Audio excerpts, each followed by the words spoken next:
क्या आपको लगता है कि आपको जितनी बचत करनी चाहिए उतनी बचत नहीं हो रही है?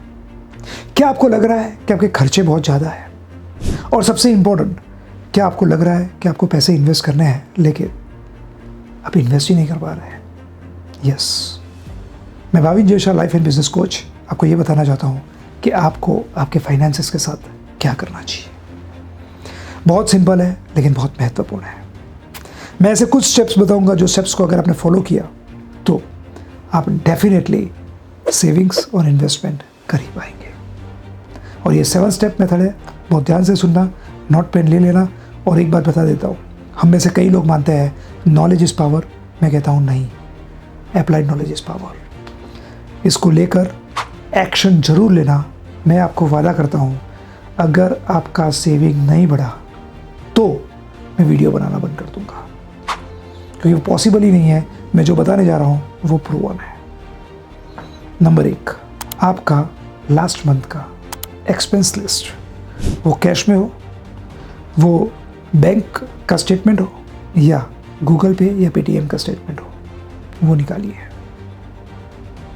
वो निकालिए तो सही। हो सके तो वीडियो पॉज करके उसको मोबाइल में डाउनलोड करिए, और सबसे बेस्ट कहूँ तो उसकी प्रिंट आउट निकालिए। भले थोड़ा टाइम लीजिए पर निकालिए। आप कहेंगे क्यों? मैं कहूँगा निकालिए तो सही, क्योंकि नंबर 2, उसमें आपने जहाँ भी जो जो खर्चे किए हैं उस साइड को देखिए। और स्टेप नंबर 2, उसको हाईलाइट कीजिए, अंडरलाइन कीजिए कि इसमें कौन सी मेरी नीड थी और कौन से मेरे वांट्स थे। नीड और वांट के बीच में बहुत पतली भेद रेखा है। हम नीड, जो ज़रूरत होती है वो ले, मैं एग्री करता हूँ, लेकिन हमारे जो वांट्स होते हैं वो नीड में घुस जाते हैं।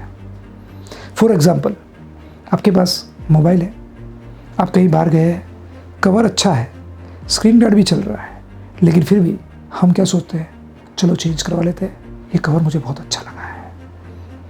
आपके पास ऑलरेडी 5 शर्ट है, आप सोचते हैं चलो शॉपिंग मॉल में राउंड मारने गए, शर्ट बहुत पसंद आया, ले लिया।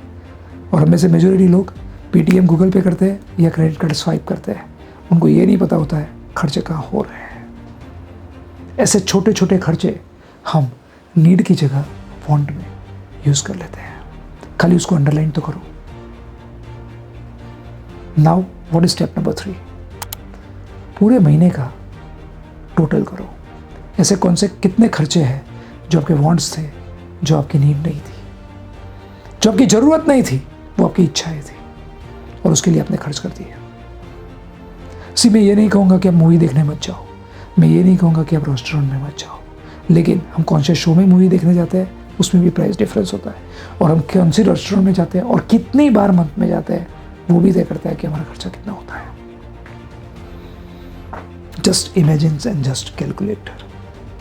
So number 3, calculate your expenses.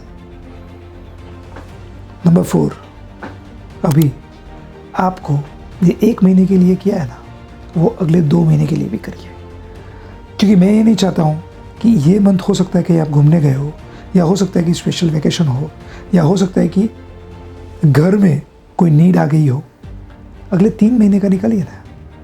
जो 3 महीने गए हैं, 1-1 महीने का निकालिए और उसमें से कॉमन एक्सपेंसेस देखिए कि ऐसे कौन से कॉमन एक्सपेंसेस हैं जो आपकी नीड नहीं थी, जो आपके वांट थे। और ये 3 महीने की एवरेज टोटल करिए कितना होता है।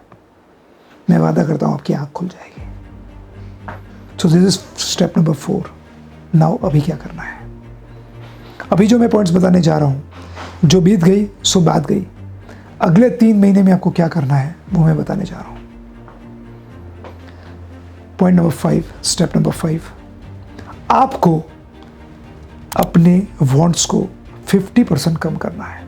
मैं ये नहीं कहूँगा कि आप उपवास पे उतर जाइए, मैं ये नहीं कहूँगा कि आप अपनी इच्छाओं को पूरी मत करिए, मैं ये नहीं कहूँगा कि आप बाहर जाए और आपको कोई अच्छी चीज़ खरीदने जैसी लगे तो मत खरीदिए, लेकिन जो अमाउंट 3 महीने में आई एवरेज, उससे आधी अमाउंट तय कर लीजिए। इससे ज़्यादा पैसा मैं मेरे लिए नहीं खर्चूंगा, मेरी वांट्स को एंजॉय करने के लिए नहीं दूंगा। देन नंबर 6, दैट इज अभी जो 50% बचा वो तो आपका खर्चा होने ही वाला था, उसको इमरजेंसी फंड के लिए सेविंग में रखिए।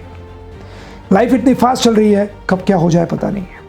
न करे भगवान किसी का एक्सीडेंट हो जाए, न करे भगवान घर की कोई इंपॉर्टेंट चीज़ बंद हो जाए, न करे भगवान मोबाइल बिगड़ जाए या व्हीकल बिगड़ जाए, तब ये अमाउंट जो सेविंग की है वो आपको काम लगेगी। And the last but not the least, जो बाकी 25% बचा है उसको राइट जगह पे इन्वेस्ट करिए।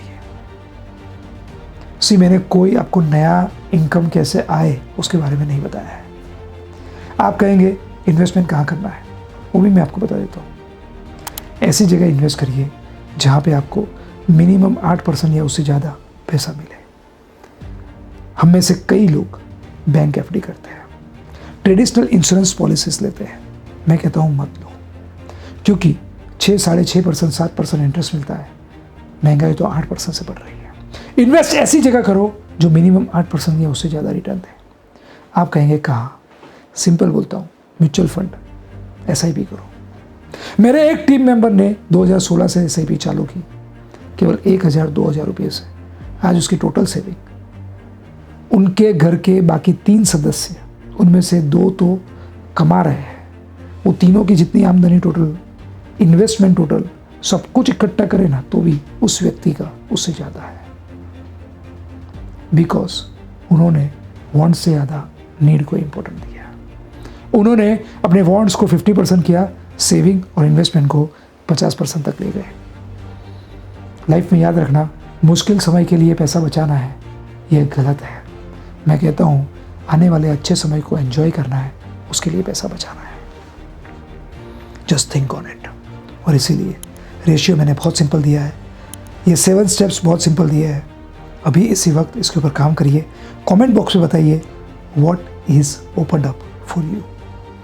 नहीं तो ये वीडियो एक लेक्चर बन जाएगा। Thank you very much.